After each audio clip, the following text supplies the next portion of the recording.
Hey everybody, you will be glad to know we are back. It's a little strange in our world. I'll try to explain that to you. Let's start with this mess. What is all this? Well, this is only some of the failure that we've encountered messing with the new Hayabusa. The good news is that the failures are being replaced with successes, and we should have a genuine drag racing style clutch to go in that bike soon. We've had a lot of delays, and first and foremost, I want to thank everybody for your patience. I know it's been a long time since our last video. In the past, it would have been a mutiny if we would have gone this long. We've only had a couple people say, hey Brock, get on it. You got to remember, guys, first and foremost, we are Brock's Performance. Second, we're YouTubers, right? We're not actually YouTubers. We do YouTube for certain reasons, mostly marketing purposes, but also to educate, give content, and hopefully educate you.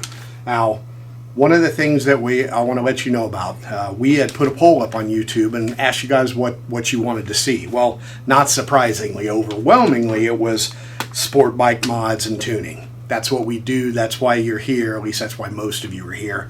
And that, of course, is what we're going to continue to do. We also had, right behind that was more in-depth troubleshooting and repairs. I've already got one scheduled. I've got one that we're going to be working on that I think you will really enjoy.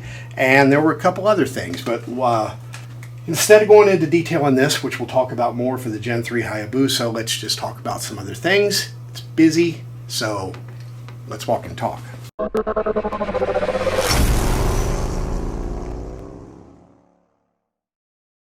We also ask for you to put things in the comments. And like I said, we're not YouTubers. YouTubers give stuff away. Oh, wait a minute. If you've ever been here, you'll know that this room typically is full of salespeople. Where are they? We've got Steve. That's it. We'll talk about that here in a minute, too. Take up here. Well, all right. So before we go on, let's talk about something.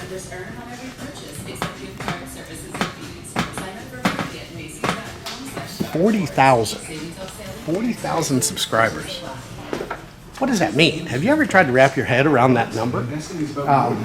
I tried. I went to a Chris Stapleton concert here a couple weeks back at the Schottenstein Center in Columbus, Ohio. It holds 20,000 people. We have filled that twice and have spilled over into the parking lot. So we're doing great there. As far as other things, and that's a 770,000 square foot arena. You look at Lucas Oil Stadium, it holds 70,000 people. We're not there yet, but I don't think it'll be long. One of the things I get, and I know I'm jumping around on you guys here, but we are super busy.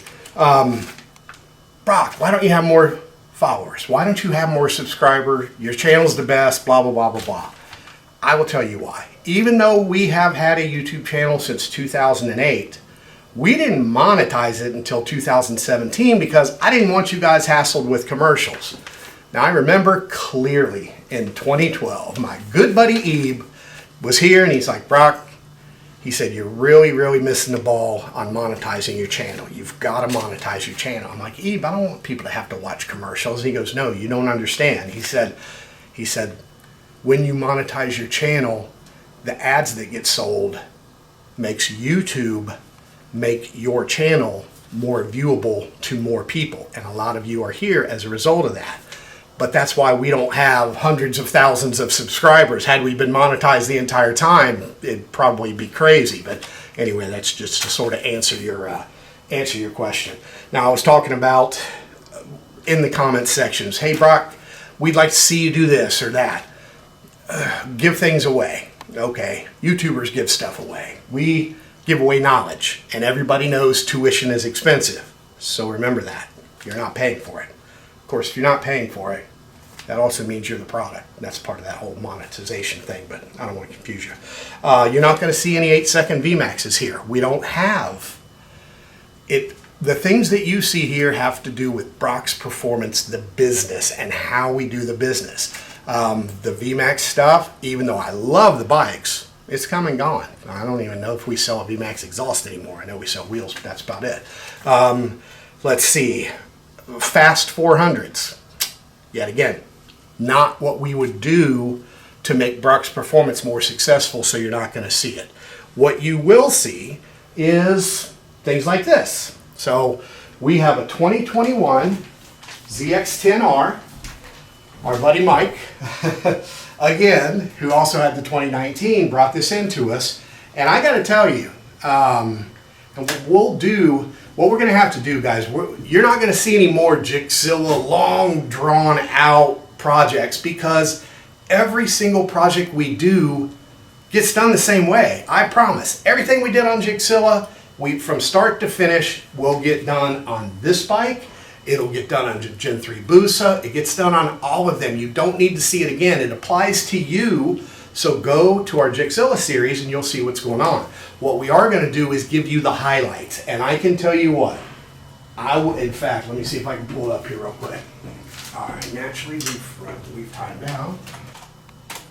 Okay, so this bike really surprised me. Now, when we put it on the dyno, I think it made 173, and then we let it warm up, broke it in a little bit more, and I think it got up to 177 horsepower. Impressive? Definitely not for modern day 1000. But we all know this is a Gen 5 model bike. It is highly restricted, so we worked with Brendan and our friends at BT Moto. We de-restricted the bike, and then we also worked with DynoJet and got a power commander going. So with the stock exhaust and nothing but the BT Moto Stage 1 flash and a power commander, and then I made a map real quick. With the stock exhaust, no other changes, no sprint filters, no velocity stacks, nothing like that. This bike made, to me, a stunning 199 horsepower. We're not finished yet, but I'm going to go out on a limb and say that this Gen 6 ZX10 may be our new 1000cc horsepower leader.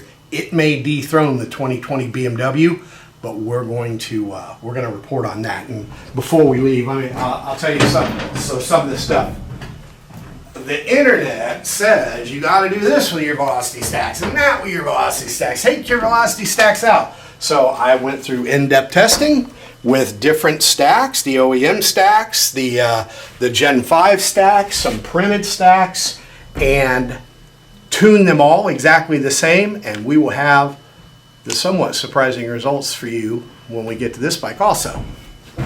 But follow me. We have more going on.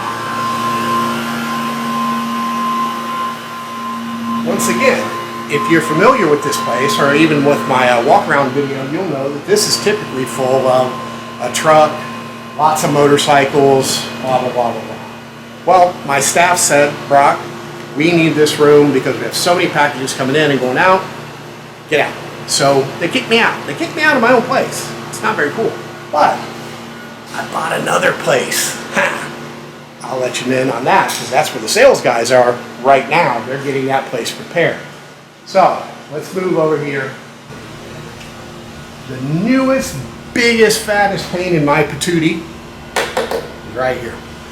I've got it sitting here next to the Gen 2 because, well, this bike is actually iconic. This was the first all bolt-on 8-second Hayabusa in the world. This is a fast motorcycle. We know it's a fast motorcycle. The question really is, how do these two compare? What fits? Oh my God, I could have an entire video on the word fit. Just because it mounts doesn't mean it fits. Yes, our Gen 2 exhaust will fit on the Gen 3. Bike runs like shit. Little asterisk next to that whole fit thing. So we had to come up with a harness and other things, but there's a whole list of, yeah, it fits, but, oh, the side stand fits, but if you got stock exhaust, it bashes into it and drives you crazy with the rattle. It's not fitting. It's broken. So anyway, we're working with both of these bikes. We're going to have everything all dialed in. It is taking longer than normal. A lot of that delay has nothing to do with the bikes themselves. It has more of things to do with, oh geez, material problems and parts problems and problem that you run into these days that delays things. The good news is we're making really good progress, and I think we're going to have some really nice things to show you on this bike soon. So anyway, I don't want to take up a bunch of your time. I just want to say thank you. 40,000 subscribers is amazing. Thank you once again for your patience. I can tell you straight up, we won't be doing as many videos. Quite frankly, the gentleman behind that camera is a damn genius, and he makes me look better than I am, but he's also been working on our new website. That has to come before YouTube videos, so we'll work them in. We will get you some really good content, and we will definitely get you some things that are, the one I'm working on now is just a head scratch. He's like, really? How does he know that? I've been doing this a while. We figure stuff out one way or another. So anyway, until our next video, which we will try to get out to you here very soon, thank you once again, and we'll see you then.